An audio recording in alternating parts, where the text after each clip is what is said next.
سڵاو بینەرانی خۆشەویست خۆشحاڵم کە لە بەرنمەیەکی تایبەتە بێ ئەوەی خۆشەویست ئەگەمەوە بەرنامە و دیداری تایبەتی ئەمڕۆمان لەگەڵ پاڵەوانێکی جیهان لە یاری لە جوانی ئەویش کیڤین لیڤرۆنی ئەمریکا کە لە ڕێی کوردێکی ئەم هەرێمی کوردستانەوە بۆ یەکەم جار لە مێژووی کوردستان و عێراقا توانی بۆ یەکەم جار بێنێتە شاری سلێمانی. ئەمانوێت سەرەتای پرسیارەکانمان لە بەڕێز کاگنەبەست دەست پێ بکەین بە کورتی خۆیمان پێ بناسێنێ و یەکەم جار بەخێر بێی بۆم بەرنامێ و سوپاساکەین. ئەمانەوێت یەکەم جار خۆتانم پێ بناسێنین جەنابتان لە کەی لەدایک بووە لە ساڵی چەندیشەوە دەستێک کردو بە وەرزش. زۆر سپاس بۆ بەڕێزت و هەروەها سپاس بۆ تەلەڤیزیۆنی پەیام بۆ ئەم دەرفەتە. بەڵێ من ناوم نەبەز ئەحمەدە لە دایکبووی 1979 ماوەی 25 ساڵە لە وەرزشم بەڵام بە تایبەتی لە بواری وەرزشی لە ژوانی تقریبا 4-5 ساڵێکە بێکەوە بە جددی چوومەتە ناوێ وەکو زانیاری گرنگ وەکو وەرزەکانی کەش لە بابەتی کیک بۆکسین و کۆنگ فۆ و زۆرێک لە وەرزەکانی کەم کردووە بەڵام وەکو مهنە نەمگرتووە بەڵام چەند ساڵێکە وەکو مهنە وەکو کەسێک زۆر هاتوچۆی پاڵەوانانی ئەو بوارە ئەەکەم زۆر علاقاتم هەیە لەگەڵیانە ئێستا زیاتر ڕۆچووم بەڵێ. سپاس بۆ کیڤین لیڤرۆن بۆ ئامادەبوونت لەم بەرنامەیە ئەمانەوێت بە هەمان شێوەی کاگنەبەزیش ئەویش کورتێک لە ژیانی خۆی لە ساڵی چەندەوە دەستی کردووە بە یاری لە جوانی تا گەیشتووەتە ئەم ڕۆژەی کە لە ئێستادا لە هەرێمی کوردستان و لە شاری سلێمانی. We would like to welcome Mr. Kevin Livroni too. Can you please tell us about his career and his life story? Thank you very much for that warm welcome. My career is a professional bodybuilder, and it's something I was interested in doing since I was a kid, very young age. سپاسانەکەم دووبارە بۆ ئەو پێشوازیە گەرمە لە بواری لە ژوانیا لە ئەو پیشەی لە ژوانیمە بەحەقەت لە تەمەنێکی زۆر لاویەوە دەستم کردەوە بەم وەرزشە. Well, now I'm a businessman, as well. But I learned about the anatomy of the body, health and fitness, and how important it was in all aspects of life. بەڵام ئێستا من لە هەمان کاتە جگە لە وەرزشکارێک و پاڵەوانێکی جیهان من کەسێکم تاجریشم پاشەوەی کە فێر بووم کەەوە جەستەی ئینسان چۆن ئیشەکە و چۆن ئەتوانێت سوودی لێوەربگیرێ. And I've just traveled the world competing. 8-9-time world champion as a professional bodybuilder. گەشتێکی زۆرم کردووە بە جیهاندا و چەندەها پاڵەوانی تیم لەسەر ئاسی جیهان بەدەستهێناوە. And I've just enjoyed traveling, meeting new people, and teaching people about health and fitness and the importance of performing at the peak level. ومن کارێکی زۆر خۆشە بەلامەوە لەبەرەوەی کە من گەشتێکی زۆرەکەم بە جیهانە و معلومات دەبەخشم بە فێرخوازان شتێکی زۆر خۆشە بەلامەوە. ئەمانەوێت بیرۆکەی هێنانی کیڤین لیڤرۆن بۆ شاری سلێمانی بە تایبەتی لە هەرێمی کوردستان و عێراق بۆ یەکەم جار ئەمانەیە جەنابتان ئەوما لە دەمی خۆتەوە بۆما چۆن ئەم بیرۆکەیە لای تۆ دروست بوو کە بتوانی پاڵەوانێکی گیان بۆ یەکەم جار بێنیتە شاری سلێمانی؟ بەڕاستی ئەم بیرۆکەیە زۆر کۆنا لە تەمەنێکی زۆر لاویەوە ویستومە کارێک بکەم کە نەکراوێ یعنی هەمیشە ویستومە کارێک ئەنجام بەم کە پێش من ئەنجام نەدرابێ. خۆشبەختانە دەرفێدێک هاتە پێشەوە پارمانگی نۆ ئەو کاتە لە وڵاتی پۆڵەند بووم لە شاری گدانسک پێشانگایە بوو بە ناوی فیت فیستیڤال لەوێ ئەمە ئامادە بووین بەڕێز کیڤین لیڤرۆنیش لەوێ ئامادە بوو و تەعاروفمان کرد و قسەمان کرد من خۆم پێناسان کە من خەڵکی عێراقم ئەوش زۆر بە گەرموگوڕی ینی پێشوازی لێکردم ینی زۆر وەکو ڕەفیقێک دەستی کرد بە قسەکردن لەگەڵما ترەوە سەرەتای ئەم مێژووە بوو کە دروست کرا لە 19 مانگی پێنجی ئەم مانگەدا پاشەوەی کە ژمارە تەلەفۆن و ئەوانە ئیمێل و ئۆشتانەمان گۆڕیەوە و باسی ژیانی خەڵکی ئێرەم بۆ کرد و باسی وەرشەوانانی ئێرەم بۆ کرد زۆر معجیب بوو وتی ئەوە ئیشێکە لەو شتانەی کە من هەمیشە ویستومە بچمە شوێنێکەوە کە پێویستیان بە معلوماتی من بێ بەڕاستی ینی هەستم کرد خۆی گەورە شتەکانی ئەمەی کۆکرێتەوە لە یەک کاتە ئەوێ شتێک ڕووبە لەبەرەوە من زۆر دڵخۆش بووم بەوە ینی وعدێکی بەسیتم لە بەڕێزی وەرگرت پاشان ئەوە بوو ساڵی ئەم ساڵ چوون بۆ وڵاتی بەریتانیا ئەفەن ئەڵمانیا لە شاری کۆڵن معرەزێک بوو بە ناوی معرەزی فیبۆ دووبارە لەوێ هەر بەڕێز کەڤن لڤرۆنیم دووبارە بینیەوە حاڵ ڕەفاقەتەکەمان گەرمتر بوو ینی باشتر لە یەکتر تێگەشتین متمانەمان بە یەکتر پێیا کرد بەوەی کە بۆ باگراوانەی کە من هەموو لە دەرەوەی وڵات ژیاوم و بتوانیم مثلا لەگەڵ هەموو چین و توێژەکە مثلا بتوانم خۆم بگونجێنم بتوانم تعامل بکەم ئەوی زۆر بەلاوە گرنگ بوو لە هەمان کاتیسا باگراوانیەوە کە من کوردم و خەڵکی وڵاتێکی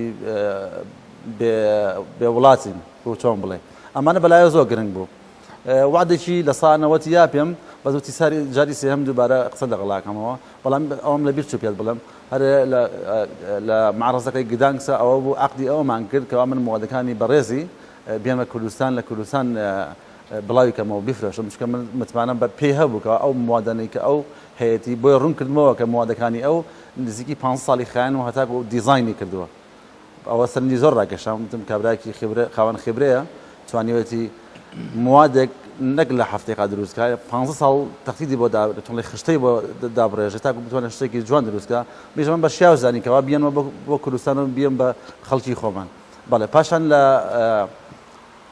مانگی چوارە لە وڵاتی بەریتانیا بووین لە پێشەنگایشکە بە هەمانکە لە شاری بێرمینگام لە پێشەنگای بۆدی پاوەر we met again دووبارە یەکترمان بینیەوە ئیتر ئەوە بوو تەواوی تر وتی با بڕێن let's do it go to Iraq right ئەم وتی با بڕێن با بچین بۆ عێراق بیکەین ئەوە بوو 19 مانگ لە فڕۆکەخانی سلێمانی داوەزین ئەمەوێ ئەوە بزانم چۆن ئەو قەناعەتەی بۆ دروست بوو کە بۆ یەکەم جار هەر وڵاتی عێراقیشی نەدیوە نەک هەرێمی کوردستان چۆن ئەو قەناعەتی بۆ دروست بوو کە لە ڕێی کوردێکەوە کە لە وڵاتانی ئەوروپاژی ئەو قەناعەتی بۆ دروست بوو کە بێتە هەرێمی کوردستان کاتی هاتنی بۆ شاری سلێمانی کاتی مانەوەی تا ئێستا هەست بە چیەکە So as I explained to him how we met and how we came together and to come to Iraq, and what did it make you, what are the reason, you decided to come to Iraq? He's asking me now? Yeah. To help better the community, society, to build a more solid foundation and to help educate. Nabaz was telling me about the system here and how the people don't know. They don't know about the proper nutrition. They don't know about the proper way to work out, the proper way to, train. So these things are very, very important. پاشەوەی کە لە ڕێی منەوە نەبەز لێ خۆمەڵ ینی کە ئەو شتانەم بۆ ڕوون کردبەوە کە شێوازێکی زۆر پتە و باشمان نییە کە لێرە بۆ وەرزشکاران یا چۆن سیستەمێکی تەواومانیەکو ئەوەی ئەوان هەیەە ئەمانەی کە لە ڕێی منەوە بۆی ڕوون کرا بۆ ئەمانە وای لێ کرد بێت لێرە بتوانێت علم ببەخشێ بتوانێت ئەو علمەی هەیەی بیا بۆ خەڵکی کە پێویستی پێێتی لەبەرەوە شتێکی چاک بەلامەوەکە بێم. Yeah, so me being here for the last few days, couple days, 4 days that I've been here, I could actually see the weaknesses in these athletes and what needs to be improved on. لما ئەم چوار ڕۆژەی کە لەم شارە بەسەرم برد وەسەردانی شەنەها وەرزشکار و هۆڵ و ئەو شوێنانەم کرد ئێستا بۆم دەرکەوتووە کەەوە ئەو کێشانە چین لە چۆن ئەو نەقسانە کامانن کە وەرزشکارانی ئێرە هەیەە.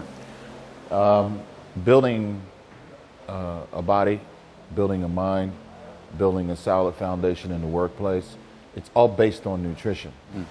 ئەڵێ بۆی کە تۆ بتوانی جستەیەکی بەهێز دروستکەی مێشێکی بەهێز دروستکەی بتوانی خواردنێکی ڕێکوپێک بخۆی ئەمانە هەمووی لەسەر خۆراکی تەندروست و دروست و یا تەواوکەری خۆراکی دروست بنیاد ئەندرێت. Whether you're an athlete, whether you're a doctor, whether you're a lawyer, whether you're someone just working, you need to be able to perform at your peak level. And there's only one way to do that, and that's to learn the science behind the nutrition.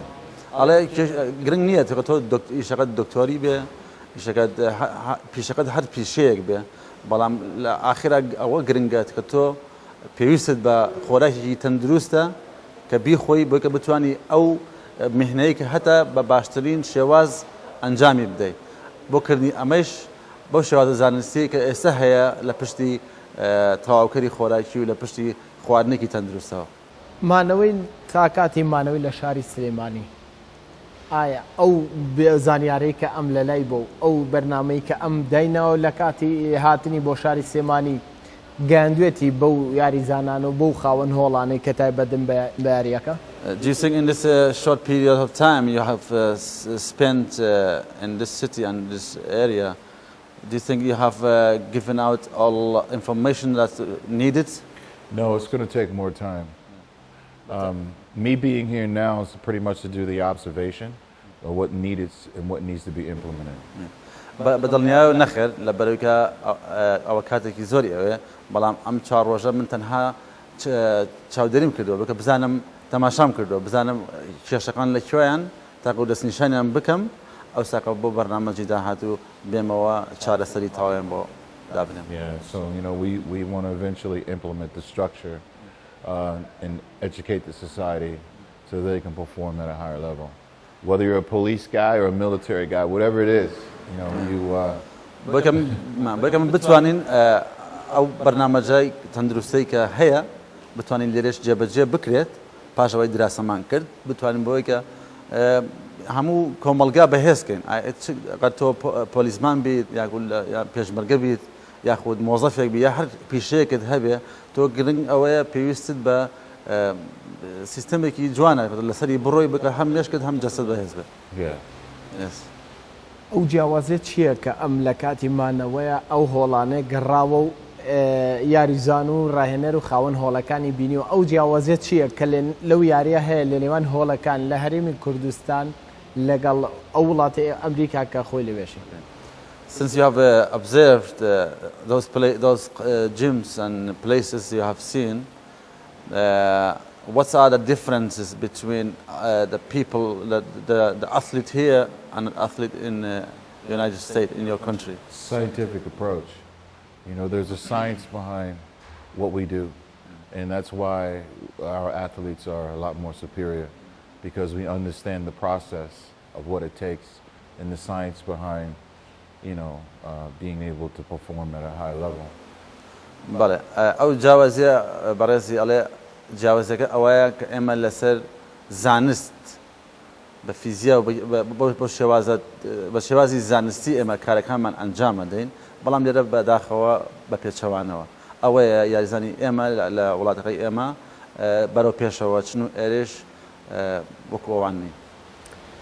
با بین سر پرسیاری که کمان پی بله لو پالوانیتیانی که تا است بجداری کردوا چه پالوانیتی بلای کی بن زور شانازی پیوکات و زور یعنی مرتاح بویتیا و کاسل جیانیا. Since you have been competing in bodybuilding, which competition is the most competition that you always thinking about or honored you? Mr. Olympia. Mr. Olympia. Yeah. Palawan Mr. Olympia. Which year? All the years. على عمو أوقاتني كبجاربهم لا. Mr. Olympia. Is it from 1991? 92. لصالة مثلا دو هتاخد صالي 2003 يعني بماوي تقريبا 2 سال. بله. خوشترين جانو تونلي باشترين كاتي پالوانی تیبا. با پیشو بگین ناو پرسیاری پالوانی تیکن اما پرسیاری کی او پروتئیناتانه کم که بیاری که گنجاوا.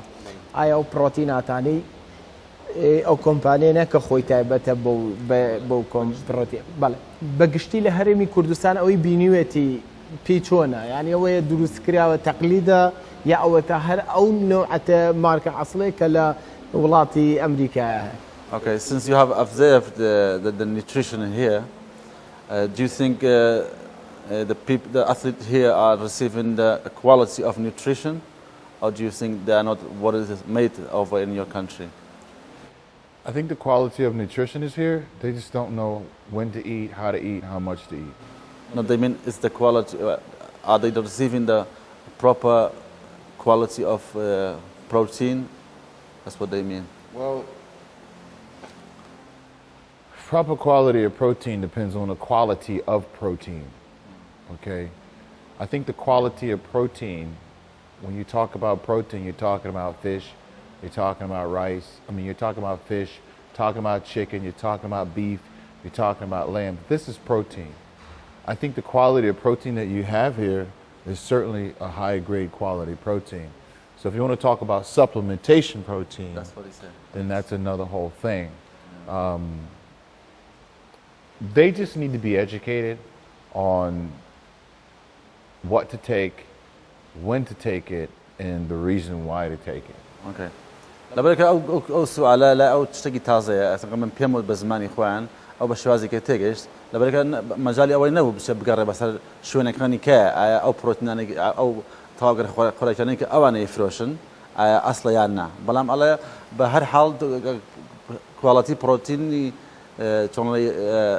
كواليتي بروتين او شركه اتوانك بيد بلا تجوره بروتينك باشا يعني بلام اكو او تحقيق ربته يا شاي بيكوت بيت شاي بينا قد تكون مجالي اول نبو اوكي ئەمێ لەسەر ئەو نمایشەی شاری سلێمانی قسە بکەم ئایا ئەو نمایشە تا چەند لە تموحی ئەما بکە خۆی وەکو خۆشم لەوێ ئامادە بوو بۆ یەکەم جار ببینیم کە ڕێخەرێکی پاڵەوانێتی لە شاری لە بەڕاستی لە هەرێمی کوردستان لە هەر شارێک بێ ئێمە باسی شاری سلێمانیەکەین کە خۆی خەریکی ڕەخستنی کاروبارەکانی ئەو نمایشە بوو ئایا ئەو نمایشە کە ئەنجام درا یاریزانەکان بەڕای ئەم تا چەندیان ماوە بگەنە ئەو ئاستەی کە بەشداری باڵەوانەتێکی جیانەکەی Since he observed you at the yesterday's show, he saw that you were organizing the whole show and you doing the show.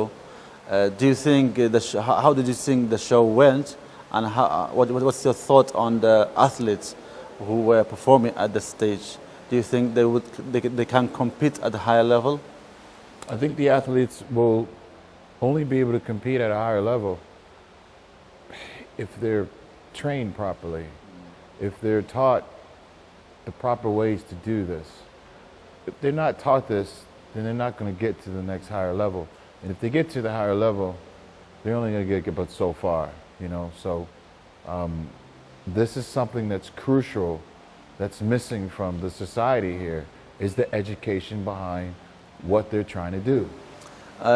بوك مثلا بالواني او بالواني باش دربن لو نمايشه بقنا مستوى دروا يا بتوان بالواني تبقى اسي جيهان براسي بيسن بركسنوي راهين انا كان يعني جرينتين شد راهين انا كان يعني شوازي راهين انا كان يعني بلام اقدر هلا سر مش بردام من اتوان انت عشان خالق يا انت حد شي دياري كراو بمشوازه بتوان بالواني تبقى دزبن لبروا زانستی ورزش سازی اچون بدن سازی و شتکی زول لو گرینتره زول لو گوتره اگر تو بتوی اگر اولش کنن بیان لسر مستوى جهان پالوانی تی بکن پیشن بزانستی کی طواعه. I think 1 year from now, when you see the show next year, you will see so many things 100% better. The athletes will be better.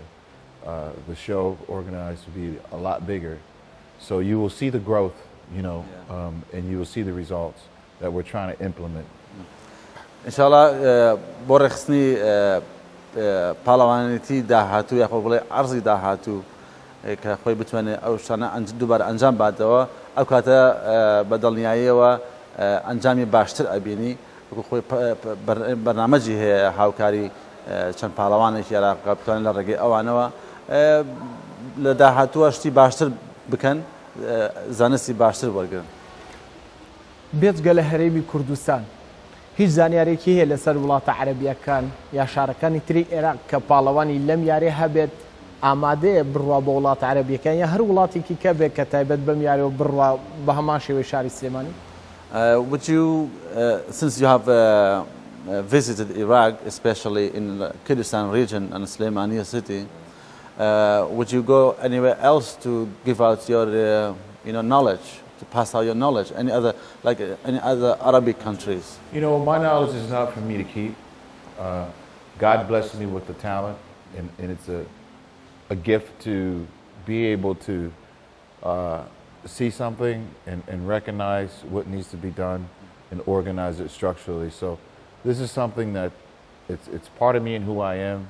So wherever I go, I'm going to carry that gift. It's just that there's certain people who bring it out in you, you know. So I recognize. I'm glad that Nabas recognizes it and see this, and he's trying to build and help, you know, the kids here. And he says, Kevin, you know, you're a champion. You know, can you help me? So since we've got to know each other, I think he knows a little bit more about me now. Yeah. He knows how I work, and yeah, it's, you know, it's just a thing that you know. ئەم زانستەیەکم خۆی گەورە بەبنی بەخشیەوە ئەمە مڵکی من نییە بەڵکو مڵکی هەمووانە گرنگ نییە لە هەر شوێنێک بێ گرنگەوەی من بتوانم ئەم زانستە بگەێنم بەڵێ بەدڵنیاییەوە بۆ هەر شوێنێک بێ بەس بتوانم گونجاو بێت من ئەمە چۆنڵی هەدیەیەکی خۆی گەورەیە دراوە بە من منیش پێویستە مڵکی من نییە بەس هەدیەیەک دراوە بە من منیش لەسەرم واجبە کەوا بچم بیبەخشمەوە و باسیەوە کەوا بەندە بەو شتانەی ئەو ئەزانی بەوانەی بەو فکرەی ئەوی زانیوە کەوا کەسێکە ئەوێت خزمەتکە لەبەرەوە منیش توانیمە ئیسپادە لەوە بکەم کەوا ئەو شێوازە بیرکردنەوەی هەیە کە منیش بتوانم ئەو شێوازە بیرکردنەوەی ئەو بەکار بێنم لە وڵاتەکەی خۆما و ئەو سوودە لە ڕێی منەوە بگا بە خەڵکی کوردستان. Thank you so much. Yeah, and you know, in America, the American athletes, they know, I think the world know that, you know, I'm pretty much the only one that can do what I do in a short period of time. You know that, right? There's not another bodybuilder on the face of the planet. It takes those guys 3 or 4 a year to get ready for a show, sometimes 2 years or whatever to prepare for a show. I can do what they do in 3 months. الله هم الجهان وتوتيش بلاتكم رغيخهم بلات أمريكا لود النيان كم كسيكم أو كم من أي كم بتواني بيكا على زوج كار هي شنها كاتي ويد تاكو جسمي دوباره دروس كاتو يا بيبكا بلام على اساس بخاطرم او نزانسته كم من همه لما سه من بو 4 من من توانم دوباره او كامل دروسي كم لبروا اما يعني شتي ساده بو من كمان بتوانم زانس بم اوكي چی یاری زانێک کە لە هەر وڵاتێک بێ کە لە پاڵەوانەتیەکانە یاری ڕوبەڕووی بۆتەوە یاوەتە بیوێ ڕوبەڕووی بێتەوە نی چی یاری زانێک کە لای ئەم سرنجی ڕاکێشاوە يعني ما بس شيء وایە کردوکەوە دەستکەوە بۆدی بیلدین نا عفو ما بەستم زیاتر لە این برسیارەکە ئەوەیە چی یاری زانێ بەڕکابەری خۆی ئەزانێت لە یاریەکەیە لا هر يا شي ياري زانێک لە هەر بتوڵەیە کە ڕوبەڕووی بۆتەوە تۆزێک اینی بۆ question. Okay. Who do you think is your competitor at your career? Like, you know, when you were competing, or now you are a famous bodybuilder. Who do you think who you competing with? Was athlete, or which? All of them. I give every athlete at that level of respect. You know, when you walk on stage, you're walking on stage with every athlete, and to be able to perform and win a contest at that level, it's not only about how you look, it's about the mind, it's about like playing a game of chess. You have to understand that person and their personality. You need to know what to do when you're up against them. على من منافسي همو أول إشكال أنا عنكم لبرويك لهمان قشام احترامك زوري شان اللي أقرم بالعملية أو بالوانيتية كتوشي تصير حلبو أو ركبارة كان للثانيشتوبن تو بيوستا أو مشكل بقى أنا حاضر أمادة بلغ الجسد كتو بتواني منافسة هميان كي أقولتو أو بيانا بي أو مشكو جسد أمادة نبي باشتمانية تو هنشي بجداري كي لبرو تو بخود بمنافسة هميان بزاني. أما يك برسيار كم رولي راجاندن لولاتي أمريكا تاتشن كاريجري هي لسري يعني كبو بيشكوتني ولا ماوي أما وشا وكو كردستانش ك راجعنا كان بدم يعني كوهاتون خلق حزيلة تعتن راجعنا الرولي كاريجري. How the media in your country influencing people to go toward health and fitness? And how do you compare with here since you observed here? The media, yeah, I mean it's pretty much they try to implement it all the time, but then again, if you look at Americans, you know, 80% of them are fat. You know, so they eat at McDonald's. They look fat. They don't take care of themselves. They're in the hospital. They have high blood pressure. You know, so I don't think they pay attention to what the media says.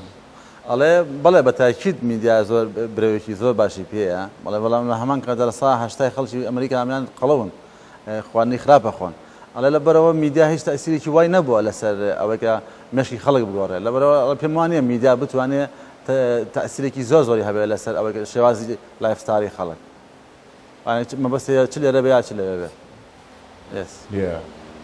کۆتا پرسیارمان ئەمانەیە ئەتوانین بزانین بەرنامی داهاتووی چیە لە هەرێمی کوردستان لە شاری سلێمانی؟ Last question, what's your next future plan to do in Kurdistan or in Iraq? What's the future plan? My future plan Yeah. is to help strengthen the society, build strong men so that they can go out and be better in the working environment, the workplace. I think this is really important for me to help these kids around here because these kids they want to learn. They're real eager to learn, man. And they have nobody to help them. پلانی داهاوتی من ئەوەیە کە بتوانم ئەم کۆمەلگایە بەهێزتر بکەم بەتوانانتر بکەم لە ڕووی جەستە و عەقلیەوە و ئەبینم جۆش و خۆشێکی زۆر هەیە لە ناو گەنجانی ئێرە و لە ناو وەرزشکارانی ئێرە بەڵام بەداخەوە کەسێک نابینم بتوانێت بە شێوازێکی زانستی دەستیان بگرێ بۆیە من حەزەکەم ئەو کارە ئەو شەرەفە بخۆم و ئەو کارە ئەنجام بم. هەرچەند زۆر لە کاتی مانەوەی لە شاری سلێمانی زۆر شوێن نەگەڕاوە بەڵام هەستی چیە بۆ شاری سلێمانی کە هاتۆ تێرە بۆ یەکەم جار لە هەموو ڕوێکۆ چۆن ئەیبینی خوێندنەوەی چیە بۆ شاری سلێمانی؟ What do you think? What's your thought about the city of Suleimania? It's very nice. I enjoy it. I wish I could stay one more day, but I have to go home. شوێنێکی زۆر خۆشە زۆر دڵگیرە حەزیش مەکرد زیاتر بمامایەتەوە بەڵام بەداخەوە بڕۆم. هەرچەند پرسیار زۆر ماوە بەڵام بەهۆی نەبوونی کاتەوە ناتوانین زۆر بەردەوام بین سوپاس یەکەین ئێمە هیچ شتێک بەهۆی نەبوونی کاتەوە ناتوانین زۆر پرسیارێکە بکەین ئەگەر هەر شتێکی مابێ مە سوپاس یەکەین. We know that you have not much time. I have a lot of questions, but we know you have not much time. But is there anything extra do you want to say to the people out there? Just want to tell the people thank you very much for being nice to me and showing me all your love and all your support. Middle Eastern countries, the guys from Iraq here, they've been so loving and caring for me throughout not just today, but throughout my whole entire career, you know. And this is like a home away from home for me. I feel like being here, I feel safe, I feel well taken care of, and I'm looking forward to coming back. ئەمە سپاسی خەڵکیەوە بکەم بەڕاستی پێشبازێکی زۆر گەرم و دڵگەرمانان لێ کردم زۆر خۆشحاڵم بەوەی کە ئەوان لەگەڵ منان کردیان بەڕاستی سەرسام بووم بەوەی کە ئەو پێشوازە گەرمەی لە من کرا و خەڵکی تۆڵی دووەلی عەرەبی ئەم مەنتیقەیە بە گشتی هاندەرم بوون هەر لە سەرەتای دەستپێکردنم بەم وەرزشەوە و هەتاکو لەسەر هەر هاندەر و هەر پشتگیر من سپاسانەوە. ئێمەش سپاسێکین سانکیو.